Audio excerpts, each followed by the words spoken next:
Ya, Assalamualaikum warahmatullahi wabarakatuh. Perkenalkan, saya Noval Gifari, NPM 181000268. Saya sebagai perwakilan dari kelompok akhir NPM nomor 8 yang akan memperkenalkan dan membuka presentasi pada awal eh, presentasi sekarang. Maka teman-teman saya akan memperkenalkan diri. Yang pertama, silahkan. Nama saya Dinda Clara dengan NPM 181000307. Saya Nur Triantoro, NPM 181000318. Saya Ken Sofia Arini, NPM 181000298. Baik, sekarang kita akan langsung lanjutkan kepada pembahasan materi. Yang pertama,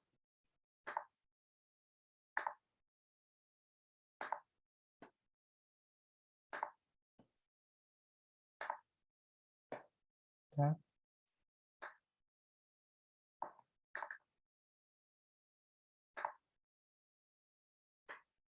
yang akan dibacakan oleh rekan saya. Silakan. Pada progres 1, buku General Principle of English Law, kontrak di bawah segel disebut akta atau kontrak khusus. Suatu dokumen menjadi akta jika yang pertama ditandatangani, yang kedua segel penyegelan biasanya dilakukan dengan membubuhkan cakram atau wafer kertas merah di bagian bawah akta, dan dalam banyak kasus segel tidak penting untuk benar-benar digunakan asalkan memang dimaksudkan bahwa suatu akta harus digunakan. Yang ketiga, disampaikan penyerahan sebagian besar merupakan masalah niat, dan akta dapat disampaikan dengan penyampaian yang konstruktif. Escrow adalah akta yang dilaksanakan dengan syarat tidak boleh beroperasi sampai suatu kontingensi tertentu terpenuhi, misalnya terjadinya peristiwa tertentu atau berakhirnya suatu periode tertentu. Perbuatan terdiri dari dua jenis. Yang pertama ada pemungutan suara akta yang hanya ada satu pihak, misalnya akta atau hadiah, dan yang kedua adalah perjanjian di mana terdapat dua pihak atau lebih.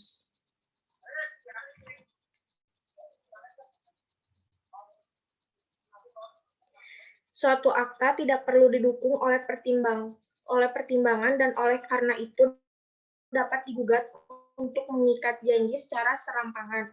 Akta harus digunakan yang pertama untuk memberikan atau menciptakan kepentingan hukum tertentu atas tanah, yang kedua untuk mentransfer kapal Inggris atau bagian apapun di kapal Inggris.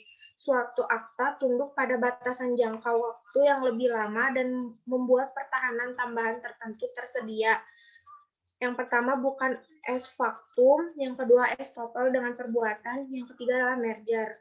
Kontrak tertulis, kontrak yang batal jika tidak dalam bentuk tertulis yang benar meliputi yang pertama tagihan penjualan, yang kedua sewa beli atau perjanjian kredit konsumen lain yang diatur jika tidak dalam bentuk tertulis menurut undang-undang, yang ketiga kontrak untuk penjualan atau disposisi tanah lainnya sampai dicabut pada tahun 1989 mensyaratkan bahwa kontrak seperti ini hanya perlu dibuktikan, bukan dibuat secara tertulis. Sedangkan dalam buku hukum kontrak atau William T. Major tidak dijelaskan terkait hal ini.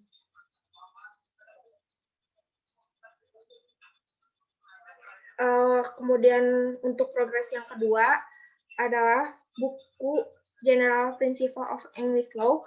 Kontrak dibuktikan dengan tertulis. Beberapa kontrak harus dibuktikan secara tertulis. Jika tidak ada cukup bukti, maka kontrak tidak akan diberlakukan di pengadilan. Sejak Undang-Undang 1989, satu-satunya contoh penting kontrak jaminan.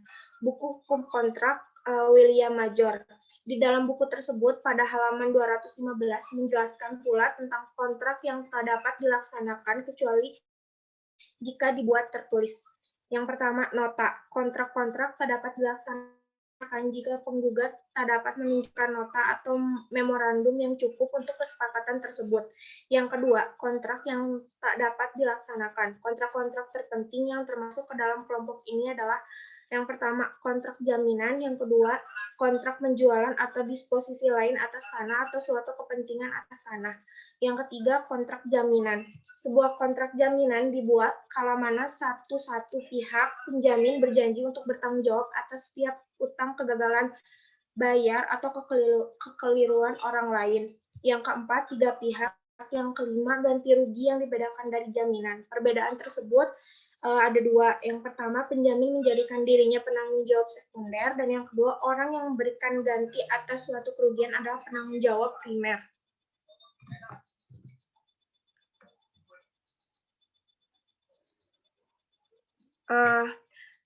Kemudian ada perbedaan penting antara jaminan dan ganti rugi. Yang pertama, jaminan adalah kontrak untuk menjauh hutang, prestasi, atau keguguran pihak lain berdasarkan Statute of Frauds 1677. Yang kedua, ganti rugi itu sendiri merupakan asumsi tanggung jawab utama. Yang ketiga, sebagai kewajiban utama, ganti rugi tidak perlu dibuktikan secara tertulis. Jaminan membutuhkan memorandum tertulis dengan dua pengecualian. Yang pertama itu, pertimbangan tidak perlu dinyatakan dalam memorandum seperti di bawah Mercantile Law Amendment. Dan yang kedua adalah tidak perlu ada memorandum yang jaminannya merupakan bagian dari transaksi yang lebih besar. Misalnya jaminan yang diberikan oleh agen del creditor. Buku hukum kontrak William Major. Di dalam buku tersebut, pada halaman 215, menjelaskan tentang kontrak jaminan, yaitu sebuah kontrak jaminan dibuat kala mana satu pihak penjamin berjanji untuk bertanggung jawab atas setiap utang, kegagalan bayar, atau kekeliruan orang lain. Pada halaman 215 juga menjelaskan tentang ganti rugi yang dibedakan dari jaminan. Perbedaan tersebut itu ada dua. Yang pertama, penjamin menjadikan dirinya penanggung jawab sekunder, dan yang kedua, orang yang memberikan ganti atas suatu kerugian adalah penanggung jawab primer. Kemudian, pada halaman 287 juga menjelaskan tentang ganti rugi, bukan hukuman, adalah objek. Kala mana pihak penggugat mengklaim ganti rugi karena pelanggaran kontrak pihak lain, maka tugas pengadilanlah untuk menaksir nilai uang kerugian yang diderita dan memberikan uang sejumlah ini sebagai ganti rugi.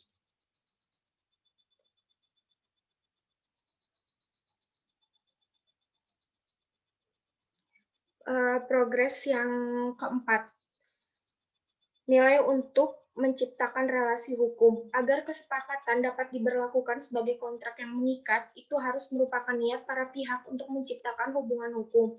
Tidak ada daftar lengkap situasi di mana tidak ada niat seperti itu, tetapi semuanya terbagi dalam 3 kategori. Kategori pertama adalah pengaturan sosial dan domestik. Dalam Balfour mengatakan, berikut adalah kesepakatan antara para pihak yang tidak menghasilkan kontrak dalam arti istilah itu dalam hukum kita. Contoh biasa adalah ketika dua pihak setuju untuk berjalan-jalan bersama atau ketika ada tawaran dan penerimaan keramah tamahan. Yang kedua, niat untuk menciptakan hubungan hukum yang jelas-jelas mengganggu anggapan bahwa suatu kontrak dimaksudkan dalam suatu perjanjian komersial dapat dibantah secara tegas. 1. Dengan ketentuan yang menyatakan bahwa perjanjian tidak akan tunduk pada yurisdiksi hukum di pengadilan. Yang kedua, dengan kata-kata tunduk pada kontrak pada perjanjian untuk penjualan tanah. Dan yang ketiga adalah perjanjian kolektif, perjanjian bersama antara serikat pekerja dan seorang pekerja di bawah Undang-Undang Serikat Pekerja, dan hubungan buruh tidak dapat ditegakkan secara hukum kecuali secara tertulis dan menyatakan bahwa para pihak bermaksud mengikatnya.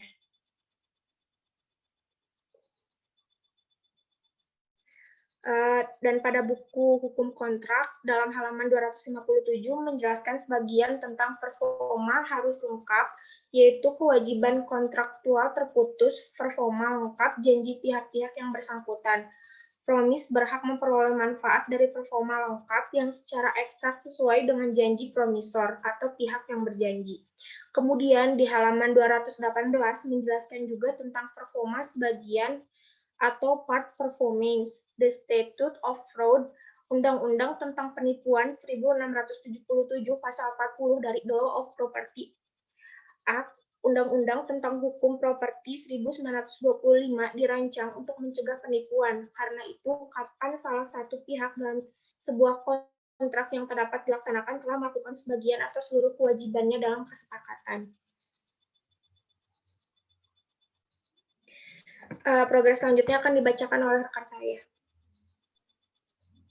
Selanjutnya, progres tes soal nomor 5 pada buku General Principle of English Law.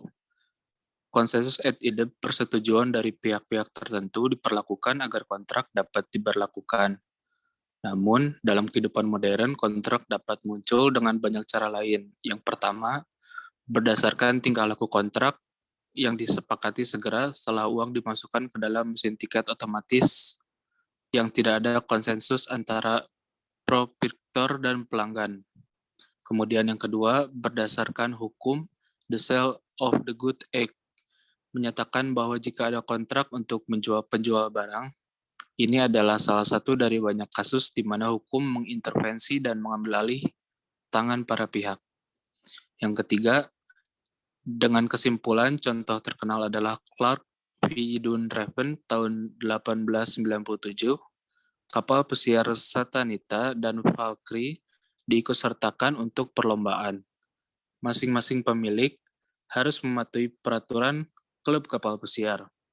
Kapal-kapal pesiar itu bertabrakan dan muncul pertanyaan, apakah pemiliknya telah menandatangani kontrak satu sama lain? Bahwa semua pesaing telah mengikuti klub IAK untuk mematuhi peraturan. Tidak berarti satu pesaing mengetahui keberadaan atau identitas pesaing lainnya. Seperti yang dikatakan Lord Wilberforce dalam kasus The Avery Maiden tahun 1975, analisis yang tepat dari hubungan yang kompleks ini ke dalam penawaran dan penerimaan klasik dengan pertimbangan yang dapat diidentifikasi tampaknya menghadirkan kesulitan. Tetapi kesulitan yang sama ini ada dalam banyak situasi kehidupan sehari-hari. Misalnya penjualan di lelang, pembelian supermarket, menaiki omnibus, membeli tiket kereta api, tender pemasukan untuk barang. Dengan adanya peringatan ini, sekarang kita akan mempertimbangkan elemen klasik dari sebuah kontrak. Yang pertama penawaran, kedua penerimaan, ketiga penghentian penawaran, dan keempat pertimbangan. Dalam buku Hukum Kontrak, William T. Major, di bagian bab 3, halaman 43, terdapat penjelasan mengenai niat, yaitu maksud atau itikat untuk menciptakan relasi atau ikatan hukum yang merupakan elemen esensial. Elemen yang sangat penting dan pokok di dalam kontrak. Bila mana tak ada niat untuk terikat dengan kedua pihak, maka tak ada kontrak, atau kontrak itu tidak terjadi. Uji atas niat kedua belah pihak bersifat objektif. Pengadilan mencoba menguji dugaan adanya niat dari masing-masing pihak. Kemudian, progres tes soal nomor 6. Pada buku General Principle of English Law, tawaran yang dibuat oleh pihak penawaran pada penerima penawaran adalah pernyataan ketersediaan untuk terikat pada persyaratan tertentu yang ditentukan penawarannya terdiri dari dua jenis. Yang pertama, penawaran aspesifik untuk dibuat penerimaan penawaran tertentu. Tidak ada orang lain yang bisa menerimanya. Kemudian yang kedua, tawaran umum dapat diterima oleh siapa saja, dan biasanya tanpa pemberitahuan penerimaan sebelumnya. Bowen LJ mengemukakan bahwa ada satu, tawaran yang dibuat untuk seluruh dunia, kedua, mematangkan kontrak dengan siapa saja yang maju dan melaksanakan persyaratan, yang ketiga, karena pemberitahuan penerimaan diperlukan untuk kepentingan orang yang membuat penawaran. Maka orang yang membuat penawaran dapat memberikan pemberitahuan kepada dirinya sendiri jika menurutnya perlu dilakukan. Kemudian pada buku Hukum Kontrak oleh William T. Major, pada halaman 23, menjelaskan tentang komunikasi penawaran yang dilakukan secara khusus atau umum. Yaitu sebuah tawaran bisa dikomunikasikan kepada seseorang atau sekelompok orang, atau dapat pula dikomunikasikan ke khalayak umum. Yang pertama, apabila sebuah tawaran dibuat kepada seseorang atau sekelompok orang tertentu, penerimaan tidak boleh dibuat untuk seseorang atau sekelompok orang yang bukan pihak yang ditawari. Kemudian yang kedua, ketika sebuah tawaran ditunjukkan kepada khalayak umum, Penerimaan yang absah boleh jadi dibuat oleh seseorang dengan pemberitahuan tawaran itu. Kemudian, progress test soal nomor 7. Pada buku Hukum Kontrak oleh William T. Major, pada bab 2 halaman 21 menjelaskan tentang undangan sebuah tawaran. Yaitu tawaran harus dibedakan dari sekedar dengan undangan untuk mengajukan penawaran. Undangan untuk mengajukan penawaran adalah langkah pertama dalam negosiasi yang mungkin untuk atau mungkin tidak menjadi pembuka pada tawaran yang jelas oleh salah satu pihak. Kemudian pada bab 3 halaman 43 terdapat penjelasan mengenai niat, yaitu maksud atau itikat untuk menciptakan relasi atau ikatan hukum yang merupakan elemen esensial. Elemen tersebut sangat penting dan pokok di dalam kontrak. Bila mana tak ada niat untuk terikat dengan kedua belah pihak, maka tidak ada kontrak atau kontrak tidak terjadi. Kemudian yang pada buku General Principle of English Law, perbedaan antara undangan untuk memperlakukan dan pernyataan niat. Yang pertama, undangan untuk memperlakukan ini adalah sebuah pernyataan yang dimaksudkan untuk memperoleh tawaran dari seseorang yang lain dan tidak memiliki kekuatan hukum, serta tawaran yang diberikan dapat diterima atau tidak tanpa kewajiban.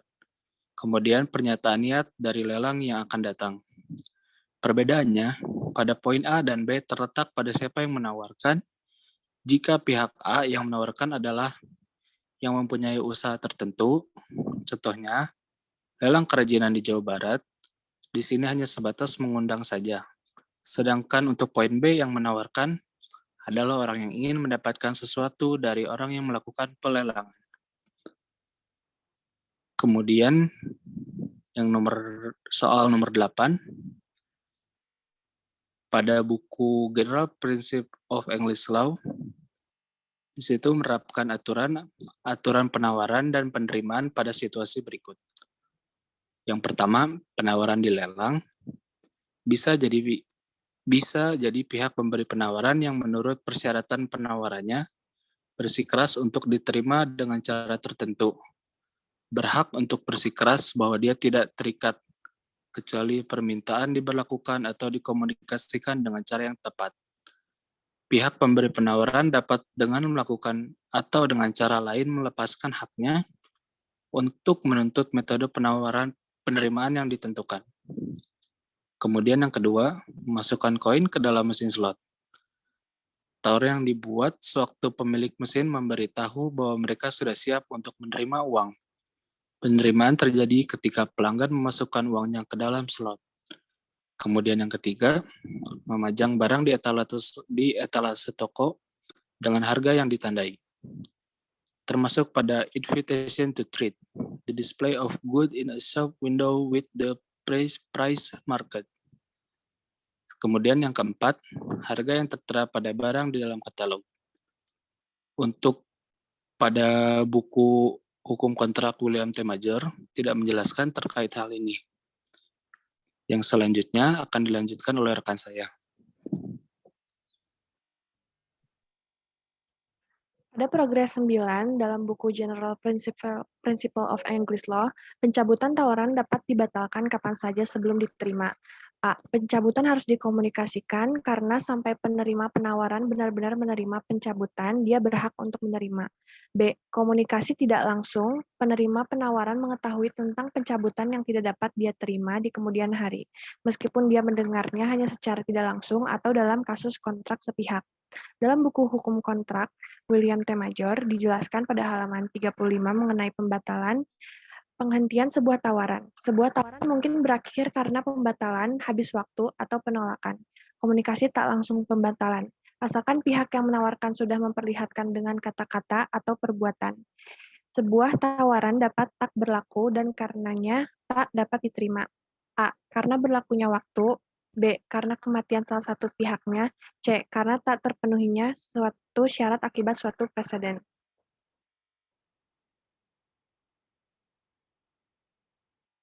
Dalam progres 10, buku General Principle of English Law, Tawaran baik penerimaan yang memberlakukan persyaratan baru adalah tawaran balik yang menolak tawaran asli dan menyebabkannya tidak berlaku lagi.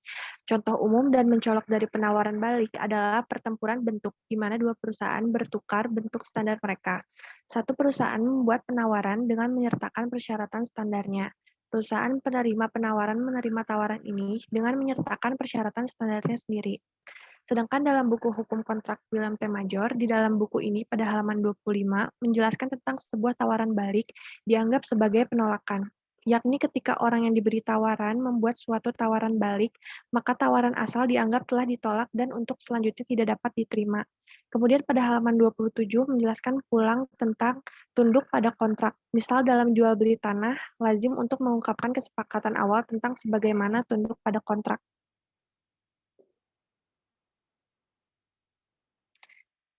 Sedangkan dalam progres 11, mengomentari tentang pernyataan bahwa tidak mungkin ada kontrak untuk membuat kontrak karena sebelum terjadinya suatu kontrak, adanya tahapan yang disebut dengan prakontrak, di mana tahapan tersebut adalah tahapan awal dalam proses pembentukan kontrak yang harus ditempuh oleh para pihak sebelum disepakatinya suatu kontrak. 1. Penawaran. Penawaran yang dibuat oleh para pihak menawarkan kepada penerima penawaran adalah penawaran kesediaan untuk terikat pada persyaratan tertentu yang ditentukan. Tawaran tersebut dapat lisan tertulis atau tersirat dari perilaku. Penawaran terdiri dari dua jenis. A. Penawaran khusus dibuat untuk penerima penawaran tertentu. B. Tawaran umum dapat diterima oleh siapa saja dan biasanya tanpa pemberitahuan penerima sebelumnya. 2. Penerimaan. Komunikasi penerimaan tunduk pada kualifikasi berikut. Penerimaan dapat dilakukan dengan cara apapun asalkan dikomunikasikan kepada pihak pemberi penawaran. A. Cara penerimaan yang ditentukan mungkin pihak pemberi penawaran yang menurut persyaratannya, penawaran bersikeras pada penerimaan dengan cara tertentu, berhak untuk bersikeras bahwa dia tidak terikat kecuali penerimaan dipengaruhi atau dikomunikasikan dengan cara yang tepat. B. Penerimaan dengan perilaku positif, penerimaan harus aktif. Jadi pada intinya sebelum terjadinya suatu kontrak, para pihak tidak membuat kontrak terlebih dahulu, tetapi terjadinya prakontrak. Sedangkan dalam buku Hukum Kontrak William T. Major tidak menjelaskan terkait hal ini. Pada progres 12,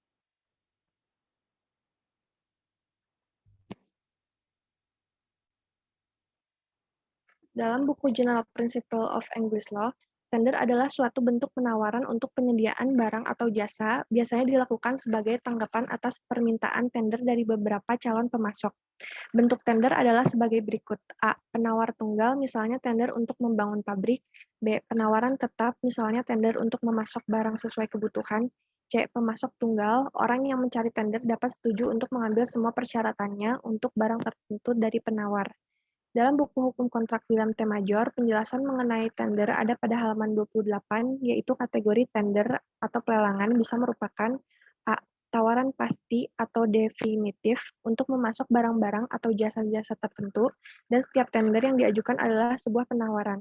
Pihak yang mengundang tender dapat menerima penawaran yang dia pilih, dan dengan demikian harus membuat kontrak yang mengikat. B. Tawaran tetap.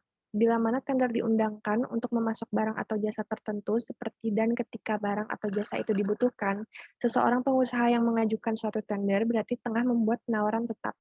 C. Sama sekali bukan tawaran. Contoh jika dibuat tunduk pada kontrak.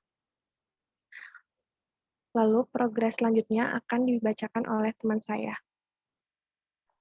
Baik, yang selanjutnya akan dijelaskan oleh saya di progres test nomor 13. Ya, di buku General Principle of English Law, dalam posisi kasus bahwa terjadinya wan prestasi, tindakan wan prestasi membawa konsekuensi terhadap timbulnya hak pihak yang dirugikan. Tindakan wan prestasi ini dapat terjadi karena kesengajaan, kelalaian, tanpa kesalahan, atau tanpa kesengajaan atau kelalaian. Terdapat 4 macam wan prestasi, yaitu yang satu tidak melaksanakan apa yang telah disepakati dalam perjanjian, 2 melaksanakan yang diperjanjikan tapi tidak sebagaimana mestinya, 3 melaksanakan apa yang diperjanjikan tapi terlambat atau telah lewat jangka waktu, atau yang keempat melakukan sesuatu yang menurut perjanjian tidak boleh dilakukan. Buku Hukum Kontrak William T. Major. Pemutusan kewajiban setiap kewajiban kontraktual, saya nimbulkan hak kontraktual yang bersesuaian. Dengan demikian,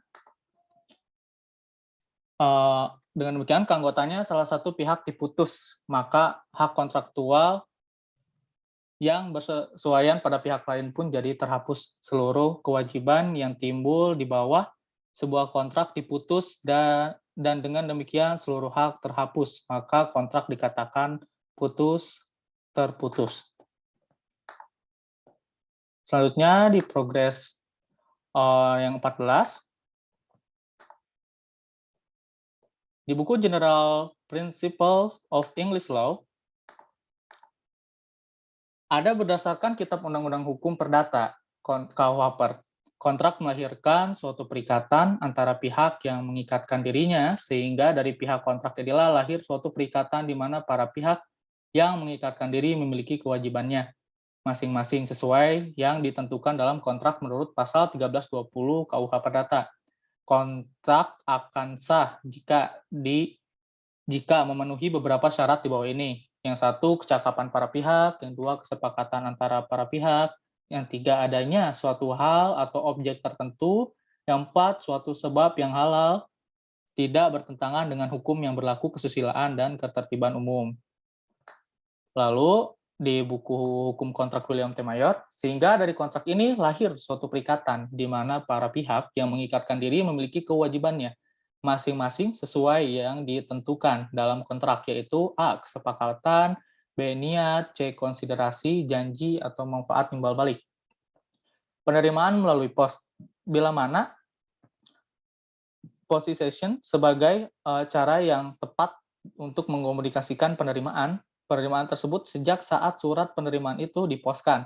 Aturan ini berlaku bahkan ketika penerimaan tersebut terlambat atau hilang dalam pengiriman. Baik, sekian dari presentasi kelompok kami. Saya mewakili teman-teman saya mengucapkan terima kasih atas perhatiannya. Juga mohon maaf jika ada salah kata atau kekurangan. Wassalamualaikum warahmatullahi wabarakatuh. Terima kasih.